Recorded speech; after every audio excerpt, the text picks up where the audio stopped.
Assalamualaikum warahmatullahi wabarakatuh. Senang sekali saya Azariat bisa kembali berjumpa dengan pemirsa Antv. Tentunya pemirsa Antv yang ada di wilayah Jawa Barat. Dan bersama kita di program Bincang Tokoh, di mana program ini menyajikan tokoh-tokoh yang punya cerita sukses yang tentu bisa menjadi inspirasi dalam hidup kita dan juga motivasi dalam hidup pemirsa semua. Dan saat ini kita sudah kehadiran seorang tokoh yang beliau ini adalah Bupati Bandung periode 2021-2024. Langsung saja kita kenalkan, ada Kang Dadang Supriyatna yang biasa dikenal sebagai disapa Kang DS ya Kang ya. Apa kabar Kang? Alhamdulillah baik. Kang, mungkin boleh sedikit diceritakan mengenai sosok Kang Dadang sendiri? Saya Dadang Supriyatna yang tentu berasal dan lahir di pedesaan. Dan orang tua saya Pak Haji Tahir Kosasi dan ibu saya Ibu Mahaja Siti Saadah yang berasal dari Sapan, yang dulu tersohor dengan daerah Batak ya. Dulu sebelum ada normalisasi sungai, daerah saya itu sudah banyak pabrik-pabrik bata atau lio-lio, yang mana saya salah satu yang memproduksi kerajinan bata merah waktu itu. Jadi memang saya dilahirkan di satu desa namanya Desa Tegaluar, kampungnya Kampung Sapan. Dan tersohor dulu itu daerah banjir. Oh, Gitu. sampai Dan produksi bata merah, dan sampai sekarang masih dalam kondisi yang sedikit-sedikit berkurang lah. Mudah-mudahan kondisi banjirnya sudah tidak meluap lagi gitu. Ya, pemirsa, Kang DS ini dikenal juga sebagai salah satu bupati yang meniti karir benar-benar dari bawah, dan kita akan tanyakan ceritanya seperti apa. Kang, ini kan bisa dibilang Kang ini benar-benar dari bawah ya, meniti karir, bahkan sempat menjadi RT, RW, kemudian aktif di Karang Taruna juga. Bisa diceritakan Kang sebenarnya masa kecil pendidikan dulu seperti apa sih Kang? Saya kecil dulu sekolah di Madrasah Ibtidaiyah, bukan di SD, tapi saya sekolah di Madrasah Ibtidaiyah. Lebih cenderung keagamaannya memang lebih ditonjolkan. Madrasah Ibtidaiyah ini salah satu yang pendidikan, dan disitulah saya mulai mencari ilmu ya, baik pendidikan umum maupun pendidikan keagamaan. Dan sore harinya mengaji, malam harinya juga mengaji, dan pada subuh juga mengaji. Jadi saya itu kegiatan sekolah mengaji itu satu hari satu malam itu 4 kali. Itulah perjalanan sekolah. Tentu di samping saya sekolah juga selalu membantu kedua orang tua, karena memang dibiasakan karena di kampung, ya artinya dan saya pendidikan agama ini memang kental waktu itu, sehingga kita mempunyai rasa tanggung jawab dan merasa berkewajiban harus bisa membantu kedua orang tua. Yang mana saat itu memang saya dari mulai kecil, walaupun saya pernah dirawat oleh kakak kandung saya ke Bandung, tapi saya memang dibesarkan di kampung saya di Sapan. Kalau pendidikan orang tua, background dari orang tua sendiri seperti apa sih dulu Kang? Orang tua saya pendidikan SR, ya memang sempat cerita, dari cerita itu mungkin karena saya saking disayangnya sama ibu, karena saya anak yang ke-9 dari 9 saudara, dan saya merupakan anak yang bungsu ya, sehingga orang tua saya terutama ibu saya pernah menceritakan perjalanan hidupnya dari awal sampai punya anak 9, sampai mengeluarkan air mata. Dan saat itulah saya dari mulai kelas 2 SD ini sudah mulai puasa Senin Kemis ya, sampai sekarang. Dan insya Allah itu merupakan niat saya yang dari dulu, dari kecil itu saya harus bisa mengangkat harkat derajat orang tua. Karena orang tua adalah bagi saya ini orang tua yang sangat saya cintai dan saya banggakan, dan saya harus dan wajib untuk bisa mengikuti dan berterima kasih kepada kedua orang tua saya. Nah, sehingga saya mempunyai niat dan itikat pada saat itu. Memang karir saya itu dari mulai kecil saya sudah aktif di organisasi ya. Saya pernah jadi KM, ketua murid di sekolah waktu sekolah MI. Terus saya juga pernah mengalami jadi ketua RT karena orang tua saya, bapak saya sebagai RT, waktu itu kan saya sering gantiin dan sering bantu bapak saya. Nah di situ saya juga mulai aktif tahun 89 saya sudah masuk di AMPI. Ya, 80, tahun 90 saya sudah masuk di Pemuda Pancasila di organisasi. Dan itu Karang Taruna dari kecil terus. Nah tahun 88 saya sudah masuk STM. Dari sekolah, semenjak sekolah saya tentunya sudah mulai usaha secara pribadi mandiri karena saat itu SMA begitu STM saya hanya dikasih dengan modal 7.000 bata merah ya untuk membiayai sekolah sampai selesai, dan biaya bata merah tersebut harus dibagi dua sama kakak saya karena kakak saya di SMA. Dan alhamdulillah berkah modal dari 7.000 akhirnya saya bisa jadi supplier, dan alhamdulillah saya setiap minggu itu punya penghasilan 500.000 waktu tahun 88. Jadi kalau satu bulan kurang lebih 2 juta. Nah terus saya cuman resikonya saya hanya tidur 4 jam. Kenapa? Karena dari jam pada subuh itu saya membantu orang tua saya, bantu Leo ya, datang ke ini bawa angkut minuman ya untuk karyawan. Terus saya selalu melihat hasil pembakaran bata. Setiap paginya jam 7 pagi saya membantu kakak saya almarhum Pak Haji Rasmana. Ya. Nah dari situ saya selalu mengisi barang, bahan material ke pabrik-pabrik. Nah jam 12 saya sekolah, pulang sekolah jam 7 malam saya ganti baju, saya nyupir truk. Jadi jam 1 malam baru pulang ke rumah, balik istirahat 4 jam semalam. Sangat menarik sekali ya pemirsa perjuangan dari Kang DS ini, karena dari kecil sudah dididik kedisiplinan, belajar untuk bekerja juga dan berusaha sendiri gitu ya Kang ya. Kang, tujuannya dulu cita-cita sebenarnya apa sih Kang? Karena kan Kang saya DS sih ini dulu ambilnya cita-cita STM itu sebenarnya saya pengen jadi karyawan Telkom ya. Jadi saya punya saudara jadi karyawan Telkom, kelihatannya enak gitu. Nah, sehingga saya dari awalnya saya ke SMA. Nah karena saya tidak betah di SMA, saya akhirnya pindah ke STM. Oh sempat ke SMA dulu betul? SMA 3 bulan. Nah setelah itu saya pindah ke STM. STM saya di STM Igasar Pindad ya, karena itu masalah mesin produksi. Saya jujur awalnya cita-cita pengen jadi pegawai Telkom saat itu ya, karena ya ini perjalanan terus berjalan yang pada akhirnya saya tidak tertarik jadi karyawan. Nah saya selesai sekolah nggak kuliah. Kenapa nggak kuliah? Karena saya sudah mempunyai penghasilan 2 juta per bulan. Sangat besar artinya sekali ngapain dulu. Saya usaha jadi karyawan dengan gaji karena saya sudah mempunyai penghasilan 2 juta per bulan saat itu. Akhirnya saya terus berusaha dan tahun 93 saya mulai mandiri untuk jadi kontraktor. Jadi begitu beres sekolah STM, supplier terus berjalan, saya tahun 93 itu sudah mulai jadi kontraktor sendiri. Artinya saya menjadi kontraktor konstruksi waktu itu. Nah, setelah itu ya karena tidak ada, pepatah mengatakan tidak ada nubenghar bubujangan, ya akhirnya saya 93 akhir saya menikah.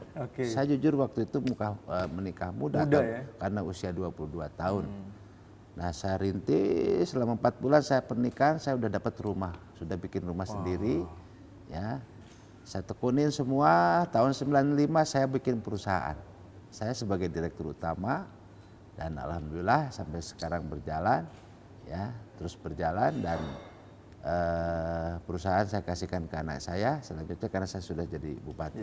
Nah, tahun 95 sudah mendirikan perusahaan, saya sebagai direktur utama. Ternyata dari beberapa lokasi kegiatan bikin atau konstruksi, tahun 98 saya diminta untuk menjadi kepala desa. Saat itu usia 26 tahun. Kang, mungkin mengenai kepala desa dan usaha Kang DS sendiri bisa kita obrolkan nanti, lebih jelas nanti karena kita harus break dulu. Jadi jangan kemana-mana, tetap di Bincang Toko. Ya pemirsa, masih bersama saya Aziz Aryat di Bincang Toko dan masih bersama Kang DS, Bupati Bandung yang punya karir sangat menarik sekali dan tadi sudah bercerita mengenai masa kecil, kemudian juga sampai punya usaha sejak muda dan menikah muda. Nah ini tadi lanjut akhirnya dari menjadi RT kemudian sampai bisa menjadi kadis. Ini gimana Kang? Nah gini, Berjalan, jadi sambil saya usaha mandiri jadi supplier dan juga jadi kontraktor saat itu, memang dinamika ya luar biasa. Pernah mengalami surut ya? kerugian, ya variasi lah. Dan saat itu saya setelah saya membuat Bandung Supermall yang sekarang Trans Studio itu kan saya ya dengan Utama Karya. Akhirnya saya mengembangkan lagi ke Waluyaan, ke Linggar, ke Garut ya, ke Gunung Guntur. Setelah itu langsung ke Cihelang. Nah dari Cihelang itu saya diminta sama kakak saya untuk jadi kepala desa. Saya ditanya sama kakak saya ingat waktu itu, Dang, masyarakat minta jadi kepala desa. Saya bilang, loh gimana kalau kita menang? Kalau saya menang gimana? Ya halus, bukan begitu. Ini perusahaan seperti apa? Kenapa saya selalu mengatakan kalau saya menang, punten saya punya dari kecil karakter, keinginan dan prinsip. Kalau saya ingin sesuatu itu pasti dapat. Artinya kita selalu mengikuti apa yang harus kita lakukan sehingga kita bisa mendapatkan sesuatu itu. Nah, ini kebiasaan saya dari karakter kecil itu seperti itu. Sehingga begitu saya ditanya untuk mencalonkan kepala desa, saya langsung mengatakan gimana kalau menang. Jadi bukan kalah ya, gimana kalau menang. Jadi itu karakter saya dari kecil. Kenapa demikian? Karena saya punya keyakinan saat itu. Nah setelah saya mencoba nunggu waktu 1 minggu istiaroh, saya minta waktu istiaroh, saya lakukan istiaroh dan alhamdulillah istiaroh ini baik. Dan alhamdulillah akhirnya saya terpilih jadi kepala desa. Tapi perusahaan dilanjutkan sama kakak saya. Akhirnya ditinggal ya. Nah selama 1 tahun karyawan saya hampir 500 orang protes. Setelah terus datang ke kantor, ya karena tidak punya kerjaan. Karena saya karyawan hampir 500 orang. Nah, akhirnya meminta bagaimana ini perusahaan bisa jalan lagi. Akhirnya saya izin ke RT dan RW, ke tokoh masyarakat. Saya minta izin, saya jadi kepala desa ini di kantornya saya dari jam 7 sampai jam 12. Dari jam 12 ke sana saya izin untuk usaha. Karena waktu itu desa tidak punya uang. Diizinkanlah sama semua tokoh dan ini akhirnya saya berusaha. Dan saya janji waktu itu kalau saya punya untung kita akan bangun kantor desa ya. Saya langsung bergerak bekerja karena pekerjaan. Alhamdulillah karyawan saya bisa bekerja. Dan akhirnya saya dapatkan keuntungan. Dari keuntungan itu saya ingat 36 juta waktu itu. Saya kumpul lagi dengan RT RW, ini saya punya untung. Tahun berapa tuh Kang? Nih, tahun 99, tahun 99 2000-an. Besar juga itu ya. Nah, saya 36 juta, saya udah untung. Pak Ketua LKMD sini, ini bangun. Saya bangun. Dibangun akhirnya. Kantor desa, ya minta lagi bantuan kepada perusahaan di sekitar. Alhamdulillah bisa mendirikan bangunan kantor desa. Kantor desa waktu itu. Tahun 2001 saya menjadi ketua anggota di KNP, pengurus itu wakil bendahara. Ya, tahun 2001 waktu itu saya merintis daerah saya bagaimana supaya tidak terjadi banjir. Alhamdulillah saya mengajukan sampai buat rencana tata ruang wilayah kita bahwa Kota Baru Tegalwaru itu di daerah saya. Itu seluas 3.500 hektar waktu itu. Bagaimana merubah tatanan yang tidak jelas sehingga ada produktivitas. Dan saat itu saya selalu membuat kebijakan, udah bikin bangunan, bikin pabrik semua. Udah tanggung jawab saya urusan izin segala macam. Kenapa? Karena saya tidak mau masyarakat kelaparan gara-gara tidak mempunyai tenaga kerja. Begitu saya awal jadi kepala desa, saya sudah bisa mendongkrak dan mendorong masyarakat saya di sekitar 3.000 orang masuk perusahaan. Dan alhamdulillah akhirnya tingkat daya belinya meningkat dan insya Allah sejahtera waktu itu. Nah di situ saya tahun 2001 menjadi anggota di KNPI wakil bendahara. Sempat di Pemuda Pancasila juga. Di Pemuda Pancasila dari tahun 90 lah itu. 90 lah ya. Udah paling lama organisasi saya di AMPI dan di Pemuda Pancasila. Ya, terus tahun 2004 saya menjadi ketua KNP Kabupaten Bandung. Nah, akhirnya dari saya waktu itu saya jadi kepala desa dan usaha saya terus berjalan, tidak berhenti. Kenapa? Karena saya sifatnya kalau jadi kepala desa itu pelayanan. Ya, tapi kalau usaha itu karena kebutuhan kita bagaimana kita menghidupi saya sendiri dan juga keluarga dan untuk masa depan. Sehingga saya selalu terbuka dengan masyarakat waktu itu. Nah, tahun 2004 saya jadi ketua KNP Kabupaten Bandung. Ya, 2 periode itu. 2004 sampai 2007 sampai dengan 2011. Tahun 2006 saya habis masa jabatan pertama karena waktu itu kepala desa 2 8 tahun. 8 tahun ya. Ya. Nah, begitu saya mencalonkan lagi, saya terpilih, dan sebelumnya saya memang begitu terpilih jadi kepala desa, ya saya kuliah. Kenapa? Karena kebutuhan. Iya. Bahwa saya harus bisa mengimbangi. Akhirnya Karena memutuskan akhirnya saya kuliah S1, ya S2. S2-nya setelah saya terpilih jadi kepala desa yang kedua kali. Oke. Itu tahun 2006, saya janji kalau saya terpilih lagi saya kuliah S2. Nah itu kan. Berarti kuliah setelah Nah, terpilih ya. setelah terpilih saya kuliah lagi. Alhamdulillah. Cuman tahun 2008 saya diminta oleh masyarakat bahwa saya harus menyalonkan anggota DPRD. Apa tujuannya? Karena perizinan di daerah saya tidak keluar izin. Oke. Saya begitu tujuannya, oke saya ikut nih. Saya ikut pemilu legislatif, waktu itu cuti, dan alhamdulillah terpilih jadi anggota DPRD Kabupaten Bandung, walaupun masa jabatan 6 tahun, jadi kepala desa belum selesai itu saya akhirnya terpilih, saya berhenti. Iya. Desa diinikan sama kakak saya pemilihan lagi. Kakak saya meninggal, istri saya jadi kepala desa. Istri saya 1 periode, sekarang ponakan.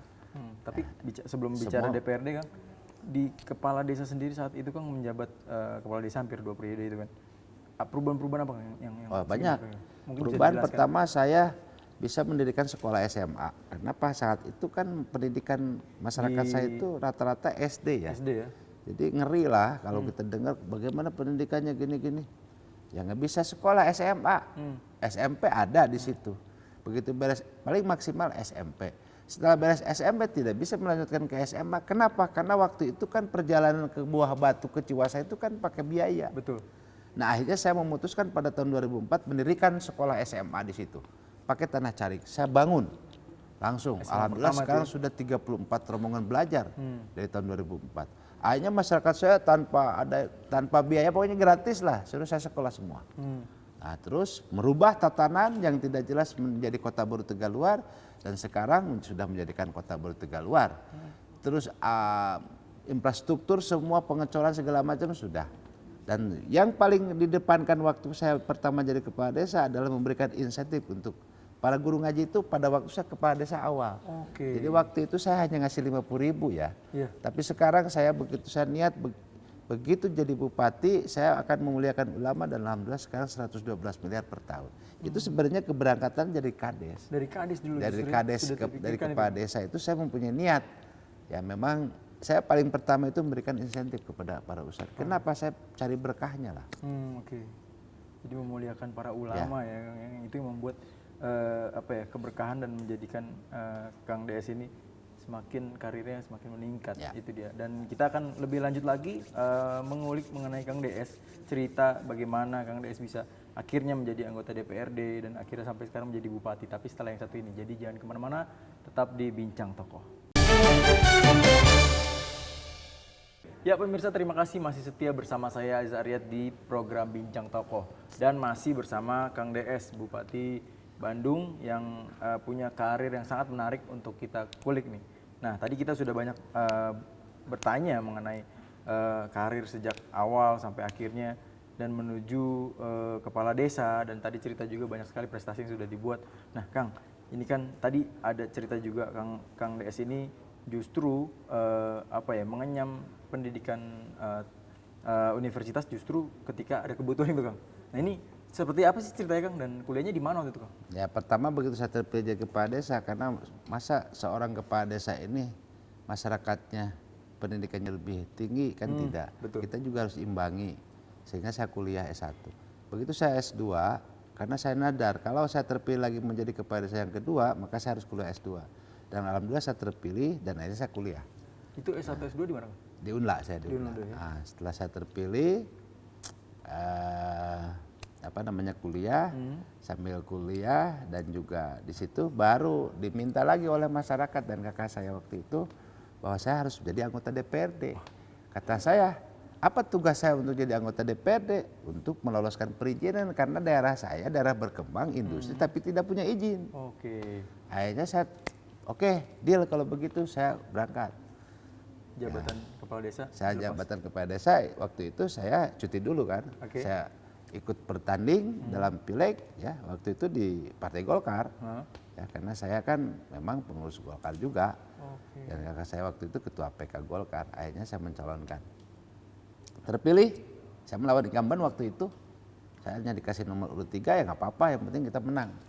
Alhamdulillah saya terpilih menjadi anggota DPRD yang pertama 2009 sampai 2014. Ya.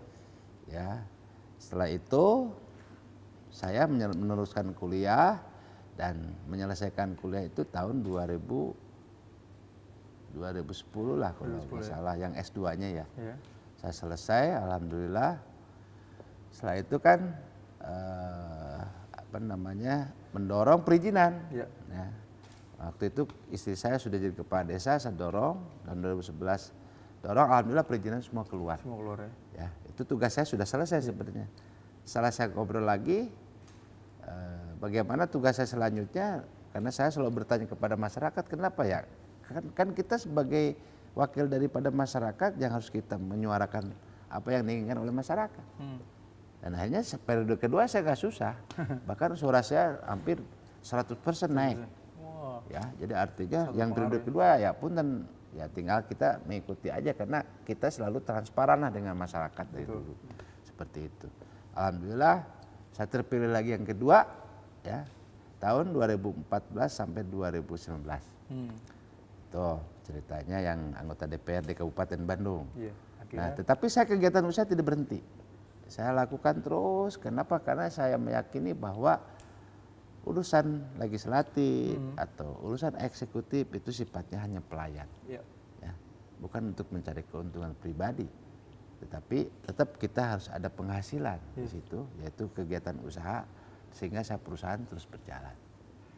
Nah, waktu itu saya mencoba dan meminta, ini juga diminta karena waktu itu dapilnya ganti-ganti. Dapil 3 ini pindah ke sini, ke sini, ke sini sampai 5 kali ganti itu dapil. Saudara saya, kakak saya Bang Romi merasa kesal waktu itu. Ya udah kalau begitu nyalon provinsi. Wah. Kenapa? Karena kalau saya kan kalau dapil ini pindah-pindah, setiap dapil pindah-pindah saya selalu bikin tim gitu kan. Kenapa? Karena satu organisasi dalam teori politik ini gini. Kalau kita mau melakukan sesuatu hal, ya kita dalam waktu sistem, ada struktur, ada fungsi. Tidak akan berfungsi sistem ini kalau tidak mempunyai struktur. Apapun cita-cita kita tanpa struktur tidak akan berjalan. Itu saya meyakini. Kenapa? Karena saya di bidang politik. Ya. Kuliah S1, S2 saya di bidang politik. Sehingga gelar saya sarjana ilmu politik, Magister of Science. Ya.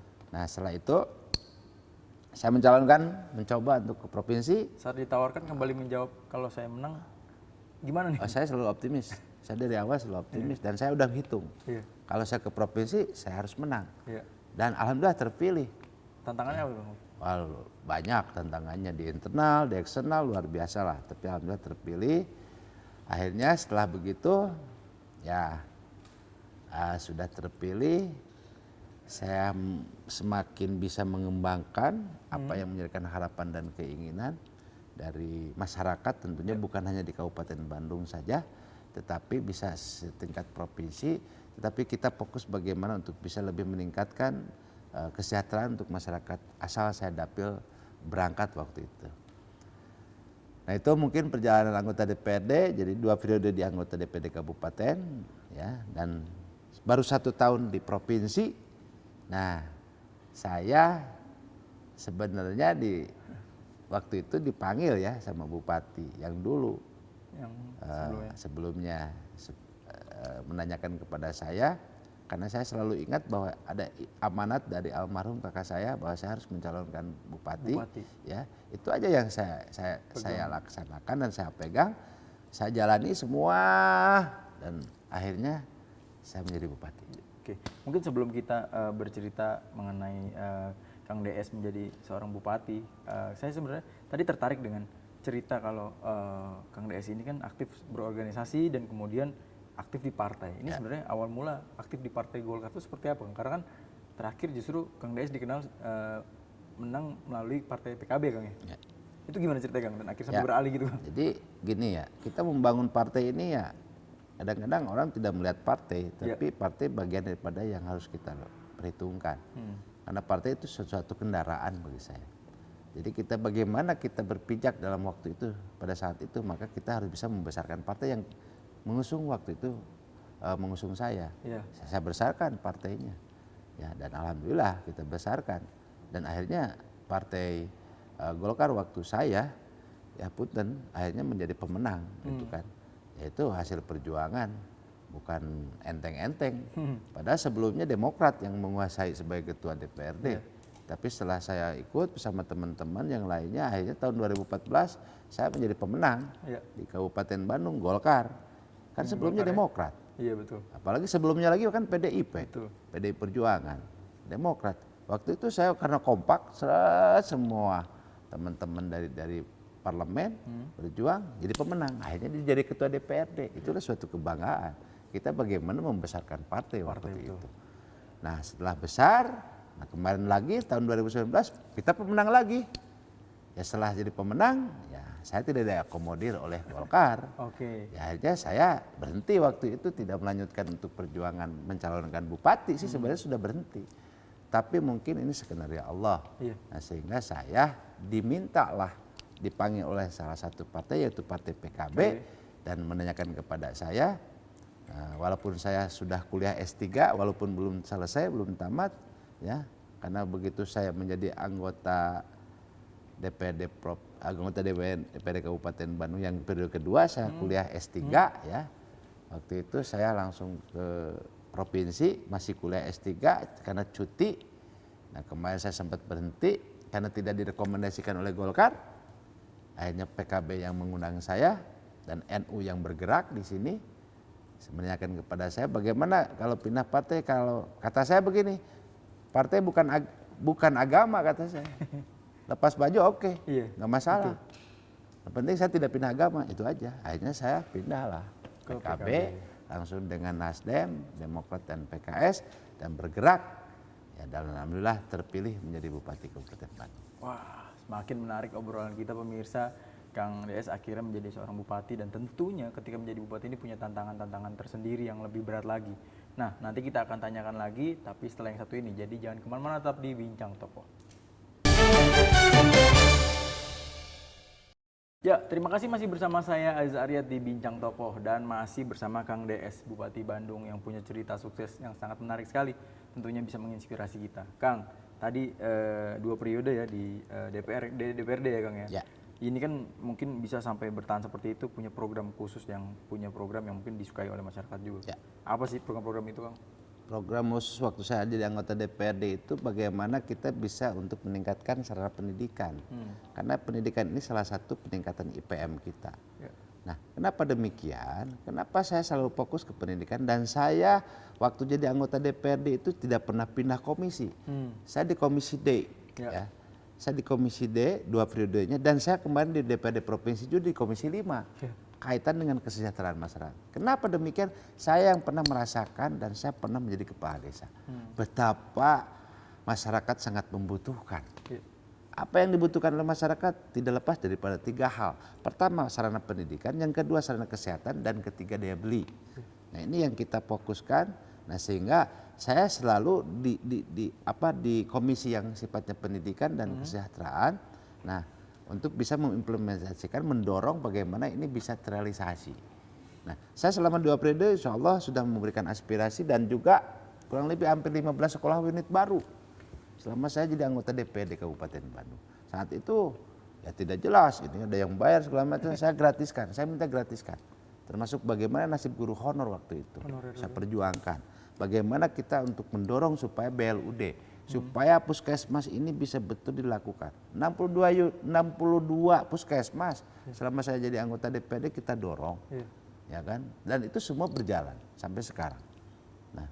Nah kaitan dengan lain-lainnya tentu kan bagaimana untuk kesejahteraan masyarakatnya, masyarakat supaya bisa ada kegiatan usaha, ada kelompok usaha bersama, ya, ada program-program yang lainnya termasuk sarana-sarana termasuk infrastruktur. Ya, ini kita dorong waktu itu. Nah kira-kira, karena kalau pendapat saya, kalau seandainya pendidikan, kesehatan, daya beli sudah ini ya udah, artinya kan IPM ini akan berpengaruh. Betul. Gitu. Nah saat ini saya jadi bupati, ya kan? Betul. Nah kemarin juga di provinsi kita dorong, kenapa? Karena di Kabupaten Bandung masih ada 14 kecamatan yang belum mempunyai SLTA. Iya. Nah kita dorong juga.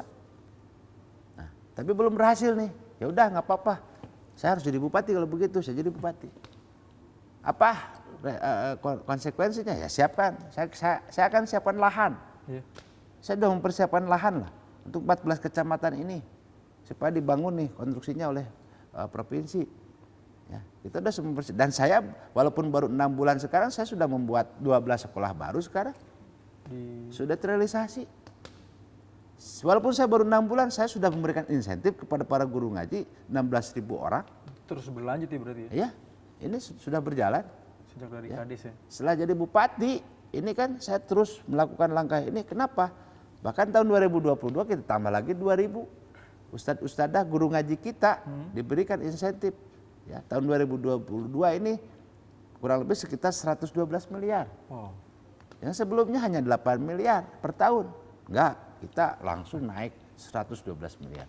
Untuk apa saja yang 112 miliar? Ya diberikan kepada 18.000 ustadz-ustadzah atau guru ngaji. Apa yang akan didapatkan kepada para ustadz dan ustadzah atau guru ngaji ini? Ada 3 yang akan didapatkan. Pertama, berupa uang tunai sebesar Rp350.000 yang ditransfer ke tiap rekening masing-masing setiap bulannya. Yang kedua, diberikan 4 kartu BPJS Kesehatan, dilindungi kesehatannya. 2 suami istri dan 2 orang anak. Yang ketiganya diberikan BPJS Ketenagakerjaan. Asuransi jiwanya kita lindungi juga. Jadi apabila meninggal dunia maka Pak guru ngaji ini ahli warisnya akan mendapatkan asuransi jiwa kurang lebih 40 juta dan mendapatkan beasiswa kurang lebih total semua hampir 270 juta. Ini diberikan kepada para ustadz dan ustadzah yang saat ini saya minta untuk fokus mengajar ngaji kepada masyarakat Kabupaten Bandung. Jadi kita ada 3 muatan lokal dari mulai 2001-2022 tahun ajaran 2021-2022 yaitu pertama anak-anak mulai siswa TK, SD, SMP itu diwajibkan ya untuk mempelajari pendidikan karakter Pancasila karena saat ini hampir karakter ini hilang. Hampir hilang. Ya. Ada sebagai seorang anak sama orang tuanya ya berantem bahkan pun ada yang membunuh. A'udzubillahi min dzalik. Ini kondisi zaman now seperti itu. Iya. Ya makanya kita buatkan pendidikan karakter Pancasila. Bagaimana kita anak-anak memahami tentang karakter dan memahami tentang butir-butir Pancasila. Karena pada hakikatnya pendapat saya butir-butir Pancasila dan dalaman Pancasila itu tidak lepas daripada isi kandungan Al-Quran. Ya. Yang kedua saya berikan diwajibkan untuk anak TK, SD, SMP ini untuk mempelajari pendidikan bahasa Sunda dan memahami budaya-budaya Sunda. Dan yang ketiga diwajibkan anak-anak yang sekolah TK, SD, SMP ini adalah untuk mengaji dan menghafal Al-Quran. Wow.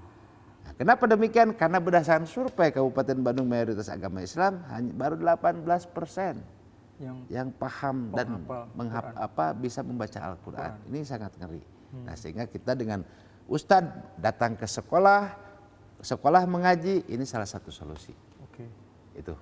Kang, ini ketika menjadi bupati yang paling saya ingat adalah pidato pertama Kang DS adalah tidak ada lagi istilah Bandung Coret untuk Kabupaten Bandung. Ini gimana Kang? Apa sih sebenarnya kenapa itu Bandung Coret itu bisa dijelaskan dan realisasinya seperti apa?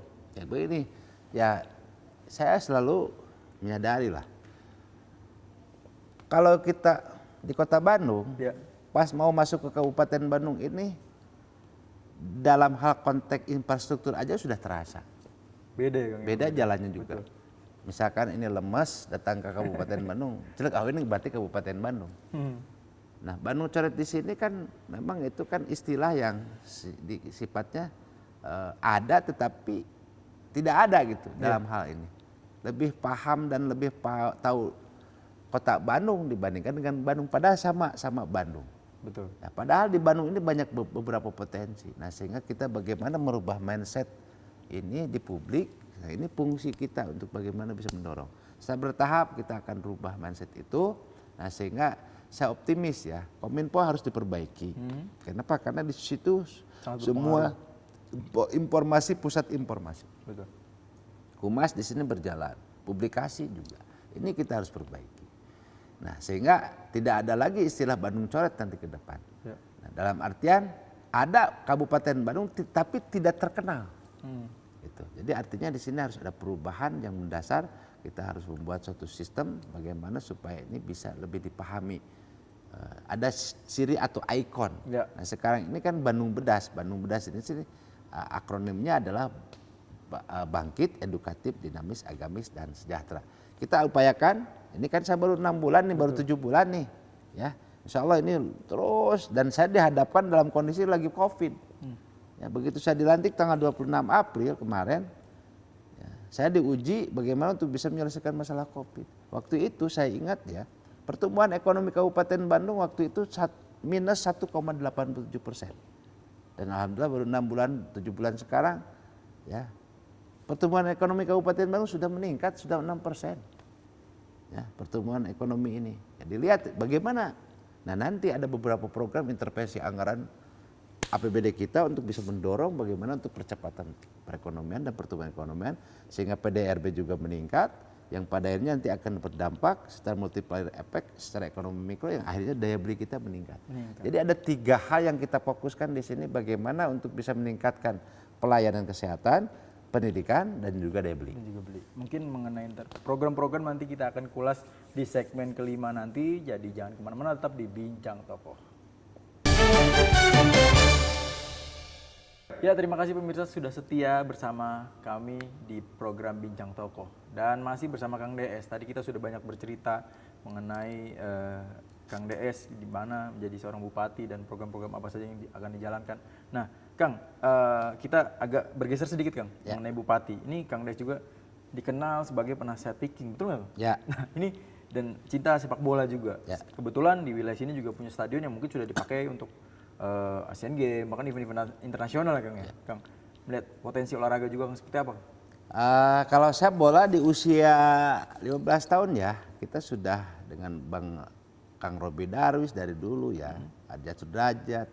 Saya sebenarnya sudah menjadi salah satu asisten manajer waktu itu di Persatuan Sepak Bola Pemuda Pancasila. Saya itu waktu itu ada turnamen yang dilaksanakan oleh Brimob. Ya, saya selalu aktif dan saya salah satu manajer Persatuan Sepak Bola salah satu perusahaan saya. Saya sampai ke Kerawang waktu itu dan waktu itu saya masih kepala desa. Nah sekarang begitu saya jadi bupati, langsung kita rubah manajemen. Ya, Persikab kita dorong swastanisasi dan sudah mempunyai PT. PT-nya adalah Persikab Bandung Bedas, PBB. PBB juga ya. Insya Allah kita punya targetan Persikab kita tahapan sekarang naik ke Liga 2 dulu. Tahun depan Persikab menjadi Liga 1 dan insya Allah Liga Utama. Itu karena kita sepakat bagaimana kita bisa karena saya selaku pembina di Viking juga, di sini juga ada Bobotoh ya kita kolaborasi yang akhirnya kita sama-sama senang bola dan pecinta bola. Kabupaten Bandung, Kota Bandung kita berkolaborasi yang pada akhirnya kita menjadi penyemangat dan senang bola dan insya Allah bola di Persikab Kabupaten Bandung ini kan lebih meningkat lagi nanti ke depan. Berarti ini menjadi salah satu program sudah berjalan. DS juga sudah ya? Sudah berjalan. Selain itu program apa lagi Kang? Yang banyak sedang berjalan dan ya, ke kita depan? kan ada visi setiap pilkada, pasti setelah selesai pilkada itu ada visi misi. Betul. Kita berbicara visi. Visi kita Kabupaten Bandung saat ini adalah terwujudnya masyarakat Kabupaten Bandung yang bangkit, edukatif, dinamis, agamis dan sejahtera. Tentu saya di sini ada 5 misi. Ya, misi yang pertama adalah membangkitkan daya saing daerah. Yang kedua, menyediakan layanan pendidikan dan kesehatan yang berkualitas dan merata. Dan yang ketiga, mengoptimalkan pembangunan daerah berbasis partisipasi masyarakat yang menjunjung tinggi kreativitas dan dalam bingkai kearifan lokal dan berwawasan lingkungan. Dan yang keempat, mengoptimalkan tata kelola pemerintahan melalui birokrasi yang profesional dan tata kehidupan masyarakat yang berdasarkan nilai-nilai keagamaan. Dan yang kelima, meningkatkan kesejahteraan masyarakat dengan prinsip keadilan dan keberpihakan pada kelompok masyarakat lemah. Nah, kita sudah lakukan beberapa konsep pembangunan. Konsep pembangunan kita adalah konsep pentahelik. Ya. Pentahelik di sini adalah berdasarkan Undang-Undang Nomor 23 Tahun 2014 tentang pemerintahan daerah telah menegaskan bahwa kerjasama daerah dilaksanakan untuk meningkatkan kesejahteraan masyarakat. Selama untuk kesehatan masyarakat ini lebih bagus dilaksanakan dengan pola pentahelix. Yang mana kalau pentahelix adalah kekuatan pembangunan suatu negara atau wilayah perlu didukung oleh semua elemen yang ada. Tidak bisa percepatan pembangunan hanya dilakukan secara satu pihak. Maka hadir konsep pembangunan pentahelix di mana unsur pemerintah, masyarakat atau komunitas, akademisi, pengusaha dan juga media bersatu membangun kebersamaan dalam pembangunan. Nah, kita udah contoh, kita udah coba, kita sudah membuktikan bahwa dengan konsep pentahelix ini sepanjang 12 kilo tanpa APBD selesai. Yaitu adanya normalisasi sungai Cicalengka, Rancaikek, Solokan Jeruk yang biasanya daerah tersebut kalau 2 hari 2 malam ini hujan, pasti besoknya banjir. Ya? Sekarang hampir 2 minggu bahkan 3 minggu, setiap hari setiap malam hujan tidak ada banjir. Itu bukti bahwa ada langkah terobosan yang sudah dilakukan. Ya. Ada program prioritas yang akan kita lakukan dan rencana aksi, ada 3 program prioritas rencana aksi. Yang pertama bahwa kita akan memberikan insentif kepada para guru ngaji. Yang kedua kita akan memberikan perhatian kepada para petani. Dan yang ketiga bagaimana kita memberikan peningkatan perekonomian masyarakat. Dengan adanya kondisi saat ini masih menyebarnya masih berkeliarnya Bang Emok di Kabupaten Bandung. Nah, program-program ini tentu tadi kaitannya dengan 3 indikator. Yang pertama bagaimana untuk bisa meningkatkan kesehatan, pelayanan kesehatan, yang kedua pendidikan, dan yang ketiga daya beli. Ini semua konsep bertujuannya bagaimana untuk meningkatkan IPM. IPM kita tahun 2020 di 72,60 poin. Ini bagaimana supaya bisa meningkat. Karena starting sesungguhnya kepala daerah itu dilihat daripada berapa IPM sebelum menjabat, berapa setelah menjabat, apakah ada peningkatan IPM atau tidak di situ. Tolak ukurnya keberhasilan kepemimpinan dilihat daripada peningkatan IPM. Nah, bagaimana untuk bisa melakukan terobosan, bagaimana bisa meningkatkan IPM? Tentu saya pertama akan mendirikan 5 buah rumah sakit karena pelayanan kesehatan itu merupakan hak-hak dasar masyarakat. Dan yang kedua kita akan mendirikan sarana prasarana pendidikan. Dan yang ketiga kita akan memberikan bagaimana peningkatan daya beli itu meningkat. Dari mana kita akan melakukan langkah seperti itu? Ya harus kita ada langsung intervensi anggaran APBD. Kita akan menganggarkan 60 juta per RW. 60 juta per RW kali 4.265 RW artinya hampir 260 miliar. Ini uang untuk peningkatan modal usaha tanpa bunga. Ya, tanpa bunga. Kita berikan bantuan modal usaha tapi wayahnya tiap bulan diberikan, ya kan? Dibayarkan melalui mana Bank BJB dan BPR Kertara Harja. Nah, dari mana itu bayar bunganya? Dari APBD kita subsidi ke masyarakat, tidak dibebankan, tetapi tolong kembalikan uangnya setiap bulan atau modalnya. Nah, kalau ini disiplin secara teori ekonomi mikro, kalau modal 260 miliar ini diputarkan dalam waktu 1 tahun ini bisa mencapai 2,6 triliun. Nah, kenapa demikian? Ya kita hitung saja. Kalau di suatu desa ada modal 1 miliar, di situ ada produksi, ada ekonomi kreatifnya, ada aktivitasnya. Di situ berapa mengurangi angka pengangguran, berapa datangnya para pengusaha baru. Nah, setelah itu awal sudah berjalan, kalau untuk kur segala macam gampang, tapi starting ini yang kita susah. Nah, kur kita ada dari BJB, dari BNI, dari BR, dari bank negeri, BUMN semua sudah ada. Nah, tapi startingnya ini susah. Betul. Nah, kita dorong bagaimana tadi sudah pendidikan sudah, kesehatan sudah, kita dorong daya beli. Infrastruktur juga kepentingan karena dalam rangka mempercepat perekonomian gitu kan itu infrastruktur. Dan yang paling penting tidak ada kalah pentingnya adalah bagaimana mempermudah proses perizinan. Yang mana ini salah satu indikator bagaimana untuk bisa mengurangi angka pengangguran. Ya, sehingga daya beli terus meningkat, ya, pengangguran berkurang dan alhamdulillah ujung-ujungnya sehingga masyarakat bisa lebih sejahtera. Wah, menarik sekali pemirsa ya, beberapa program yang sedang dijalankan oleh Pak Bupati sendiri. Dan Pak, ini mungkin ada yang ingin disampaikan untuk pemirsa wilayah Jawa Barat yang pesan ataupun pesan yang ingin disampaikan untuk pemirsa. Saya pesan pada semuanya, pertama, kalau kita punya big dream, kita mempunyai mimpi yang besar, maka mimpi ini harus diikuti dengan nilai-nilai keagamaan yang tentunya lebih mumpuni. Keimanan kita ini lebih ditingkatkan. Tanpa keimanan kita, maaf, agama apapun itu mengatakan demikian. Kita mempunyai cita-cita besar, harus diikuti dengan spiritual, ya, dan keimanan yang lebih kuat, yang pada akhirnya akan menghasilkan positif mindset. Positif mindset di sini adalah pemikiran-pemikiran yang positif. Nah, kalau kita sudah ada pemikiran positif, maka akan keluar pemikiran-pemikiran atau akal-akal kita yang lebih sehat. Dengan akal sehat, maka kita selalu senyum, smile, dan akhirnya mempunyai inovasi-inovasi. Dengan inovasi-inovasi tersebut, kita menghasilkan karya-karya yang tentunya akan lebih bermanfaat. Wah, sangat luar biasa sekali pemirsa. Terima kasih Kang Des, banyak pesan yang sudah kita dapatkan dan tentunya akan bermanfaat juga buat pemirsa dan juga buat saya. Kang Des, terima kasih banyak sudah memberikan waktunya untuk bincang-bincang, memberikan pelajaran ilmu kehidupan yang sangat berarti buat saya. Terima kasih pemirsa sudah menyaksikan program Bincang Toko. Saksikan program Bincang Toko selanjutnya. Kalau gitu saya Azza Aryat pamit undur diri. Hatunun, saya Kang Dadang Supriyatna atau disingkat Kang DS ya.